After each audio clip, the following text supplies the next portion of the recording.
কালকে আমি গিয়েছিলাম পয়লা বৈশাখের মেলায়, আমাদের এখানে গোবরডাঙ্গা গোষ্ঠবিহারী মেলা। তো সেখান থেকে কি কি জিনিস কিনবো সেটা বলেছিলাম তোমাদের সঙ্গে নেক্সট ভিডিওতে শেয়ার করব।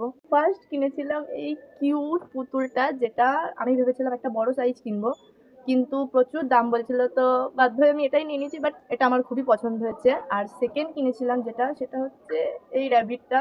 মানে লিটারেলি এই র্যাবিটটা যখন আমি দেখলাম, আমি মার কাছে পুরো বাচ্চাদের মতন বায়না করা শুরু করে দিয়েছি যে আমার এটা লাগবে। আর আমার মা এটা আমাকে কিনেও দিয়েছে।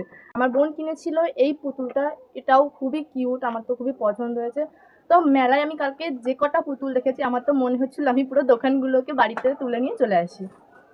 আর বোনকে কিনে দিয়েছিলাম আমি এই হেয়ার ব্যান্ডটা, এটা আমি কিনে দিয়েছি ওকে আমি। আর ভাইদের জন্য মা কিনে দিয়েছিল এই জেসিবি গাড়িগুলো, যেগুলো ছেলেরা এরকম করে চালায়। আর বোন কিনেছিল কিছু এই খেলনা মাটি, যেগুলো ওর অলরেডি খোলা হয়েই গেছে, খুলে খেলা করাও হয়ে গেছে, এনে ধর। আর মেলায় যাব আর আমার মা কোনো কোটো কাটা কিনবে না, সংসারের জিনিস কিনবে না, হতেই পারে না। ওই তিনটে কোটো কিনেছে কালকে। বাড়িতে অলরেডি তিনটে ছাঁকনি রয়েছে, তারপরেও এটা কিনে নিয়ে চলে এসছে। আর মা কোটো বাদে আর কিনেছিল এই প্লেটগুলো। আর বোন কিনেছিল এই মিনি ফ্যানটা হাওয়া খাওয়ার জন্য।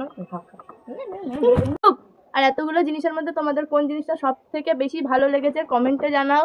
আর ভিডিওটা ভালো লাগলে অবশ্যই একটা লাইক করে দাও, সাবস্ক্রাইব ফর মোর। আজকের মতন এই পর্যন্ত, চলো টাটা, রাধে রাধে।